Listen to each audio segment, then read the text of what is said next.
जपाकुसुमसङ्काशं काशपेयं महाद्युतिं तमोसरिं सर्वपापाग्नं प्रणोस्मि ದಿವಾಕರಂ.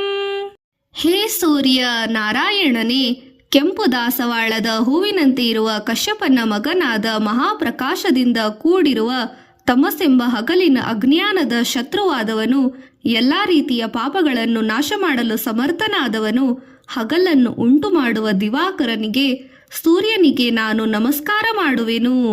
ದದಿ ಶಂಕ ತುಷಾರಾಂಭಂ ಕ್ಷೀರೋದ್ರಾಣವ ಸಂಭವಂ ನಮಾಮಿ ಶಶೀನಂ ಸೋಮಂ ಶಂಭೋರ್ಮುಕುಟಭೂಷಣಂ. ಹೇ ಚಂದ್ರ ನಾರಾಯಣನೇ, ನಿನ್ನ ಕೈಯಲ್ಲಿ ಶೋಭಾಯಮಾನವಾದ ಮೊಸರು, ಶಂಕು ಹಾಗೂ ಹಿಮದಂತೆ ಬಿಳಿಯಾಗಿ ಬಿಳುಪಿನ ಕಾಂತಿ ಇರುವವನೇ, ಕ್ಷೀರಸಾಗರದಲ್ಲಿ ಜನಿಸಿದವನೇ, ಶಿವನ ಕಿರೀಟಕ್ಕೆ ಆಭರಣನಾದವನೇ, ಶಿವನಿಗೆ ಚಂದ್ರಶೇಖರ ಎಂಬ ಹೆಸರನ್ನು ತಂದಿರುವವನೇ, ಕಿರಣಗಳಿರುವ ಚಂದ್ರನಿಗೆ ಪ್ರಕಾಶಮಾನವಾಗಿ ತಂಪಾಗಿರುವ ಕಿರಣವನ್ನು ಹೊಂದಿದ ಚಂದ್ರನಿಗೆ ನಾನು ನಮಿಸುತ್ತೇನೆ. ಧರಣಿ ಗರ್ಭ ಸಂಭೂತಂ ವಿದ್ಯುತ್ ಕಾಂತಿ ಸಮಾಪ್ರಭಂ ಕುಮಾರಂ ಶಕ್ತಿಹಸ್ತಂ ತಂ ಮಂಗಲಂ ಪ್ರಣಮಾಮ್ಯಹಂ. ಹೇ ಕುಜ ದೇವನೇ, ನೀನು ಜಗತ್ತಿನ ಜನನಿಯಾದ ಭೂಮಿ ತಾಯಿಯ ಹೊಟ್ಟೆಯಿಂದ ಜನಿಸಿದವನು, ಮಿಂಚಿನ ಕಾಂತಿಗೆ ಸಮಾನವಾದ ಪ್ರಭೆ ಇರುವವನು, ಕೈಯಲ್ಲಿ ಶಕ್ತಿಯಾಯುಧವನ್ನು ಹಿಡಿದಿರುವವನು, ಕೆಟ್ಟದ್ದನ್ನು ನಾಶ ಮಾಡುವವನು, ಮಂಗಳವನ್ನು ಉಂಟು ಮಾಡುವವನು ಆದ ಕುಜನಿಗೆ ನಾನು ಪ್ರಣಾಮ ಮಾಡುತ್ತೇನೆ. ಪ್ರಿಯಂ ಗೋ ಕಲಿಕಾಶ್ಯಾಂ ರೂಪೇಣ ಪ್ರತಿಂಬುಧಂ ಸೌಮ್ಯಂ ಸೌಮ್ಯ ಗುಣೋಪೇತಂ ತಂ ಬುಧಂ ಪ್ರಣಮಾಮ್ಯಹಂ.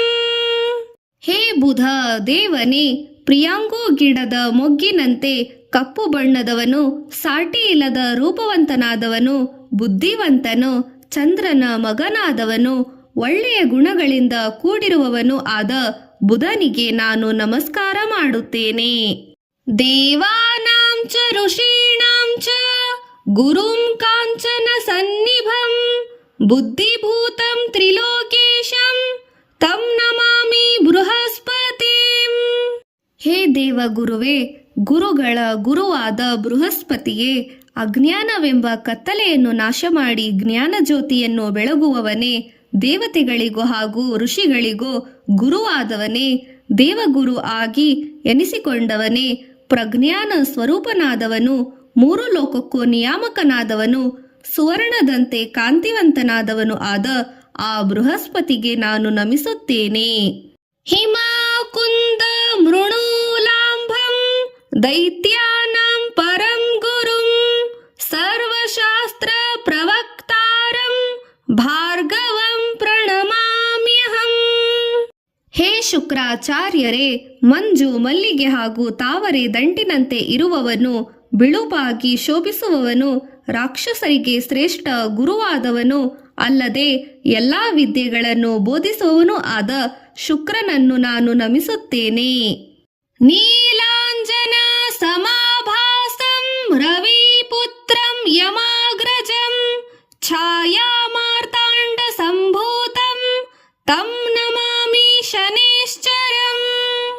ಹೇ ಶನಿ ದೇವನೇ, ನೀನು ಕಡುನೀಲಿ ಬಣ್ಣದ ಕಾಡಿಗೆಯಂತೆ ಕಾಂತಿ ಇರುವವನು, ಸೂರ್ಯನಾರಾಯಣನ ಮಗನಾದವನು, ಯಮನ ಅಣ್ಣನಾದವನು, ಛಾಯಾದೇವಿ ಮತ್ತು ಸೂರ್ಯರಿಂದ ಜನಿಸಿದವನು ಮತ್ತು ನಿಧಾನವಾಗಿ ಚಲಿಸುವವನು ಆದ ಶನಿದೇವನನ್ನು ನಾನು ನಮಸ್ಕರಿಸುತ್ತೇನೆ. ಅರ್ಧಕಾಯಂ ಮಹಾವೀರ್ಯಂ ಚಂದ್ರಾದಿತ್ಯ ವಿಮರ್ದನಂ ಸಿಂಹಿಕಾ ಗರ್ಭ ಸಂಭೂತಂ ತಂ ರಾಹುಂ ಪ್ರಣಮಾಮ್ಯಹಂ. ಹೇ ರಾಹು ದೇವನೇ, ನೀನು ಅರ್ಧ ಮಾತ್ರ ಶರೀರವಿರುವವನು, ಮಹಾಶಕ್ತಿಶಾಲಿಯಾದವನು, ಸಿಂಹಿಕೆ ಎಂಬುವಳ ಗರ್ಭದಿಂದ ಜನಿಸಿದವನು, ಚಂದ್ರ ಮತ್ತು ಸೂರ್ಯನನ್ನು ಮರ್ದಿಸುವವನು ಆದ ರಾಹುವನ್ನು ನಾನು ನಮಸ್ಕರಿಸುತ್ತೇನೆ. ಪಲಾಶ ಪುಷ್ಪ ಸಂಕಾಶಂ ತಾರಕಾಗ್ರಹ ಮಸ್ತಕಂ ರೌದ್ರಂ ರೌದ್ರಾತ್ಮಕಂ ಘೋರಂ ತಂ ಕೇತುಂ ಪ್ರಣಮಾಮ್ಯಹಂ. ಹೇ ಕೇತು ದೇವನೇ, ನೀನು ಮುತ್ತುಗದ ಮರದ ಹೂವಿನಂತೆ ಬಣ್ಣವಿರುವವನು, ನಕ್ಷತ್ರ ಹಾಗೂ ಗ್ರಹಗಳಿಗೆ ಮಸ್ತಕಪ್ರಾಯನಾದವನು, ಭಯಂಕರನಾದವನು, ಭೀಕರನು, ಘೋರ ಸ್ವರೂಪನಾದವನು ಆದ ಕೇತುವನ್ನು ನಾನು ನಮಸ್ಕರಿಸುತ್ತೇನೆ. ಇತಿ ವ್ಯಾಸ ಮುಖೋದ್ಗೀತಂ ಯಹ ಪಠೇತ್ ಸುಸಮಾಹಿತಃ ದಿವಾ ವಾ ಯದಿ ವಾ ರಾತ್ರೋ ವಿಘ್ನ ಶಾಂತಿರ್ಭವಿಷ್ಯತಿ. ಈ ಪ್ರಕಾರದಲ್ಲಿ ರೀತಿಯಲ್ಲಿ ವ್ಯಾಸರ ಮುಖದಿಂದ ಉದ್ಭವವಾದ ಈ ಸ್ತೋತ್ರವನ್ನು ಯಾರು ಸಮಾಧಾನದಿಂದ ಹಗಲಿನಲ್ಲಾಗಲಿ ಅಥವಾ ರಾತ್ರಿಯಲ್ಲಾಗಲಿ ಪಠನೆ ಮಾಡುವರೋ ಅವರ ಆಪತ್ತುಗಳು, ಅಂದರೆ ಆಪತ್ತಿನ ಪರಿಸ್ಥಿತಿಯಲ್ಲಿ ಸಿಲುಕಿದವರು ನಿವಾರಣೆಯಾಗುತ್ತದೆ.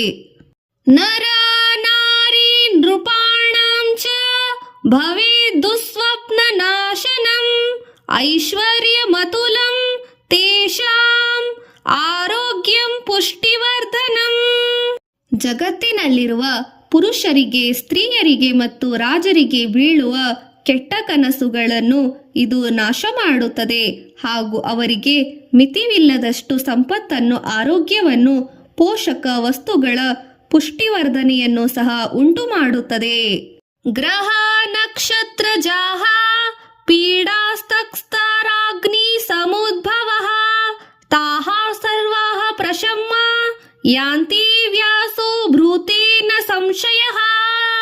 ವ್ಯಾಸರು ಹೀಗೆ ಹೇಳುತ್ತಾರೆ, ಗ್ರಹಗಳಿಂದಾಗಲಿ ಅಥವಾ ನಕ್ಷತ್ರಗಳಿಂದಾಗಲಿ ಉಂಟಾದ ತೊಂದರೆಗಳು, ಕಳ್ಳರಿಂದಾಗಲಿ ಅಥವಾ ಅಗ್ನಿಯಿಂದಾಗಲಿ ಉಂಟಾದ ತೊಂದರೆಗಳು ಕೂಡ ನಿವಾರಣೆಯಾಗುತ್ತದೆ. ಈ ವಿಷಯದಲ್ಲಿ ಸಂಶಯ ಪಡಬೇಕಾಗಿಲ್ಲ ಎಂದು ವ್ಯಾಸರು ಹೇಳುತ್ತಾರೆ.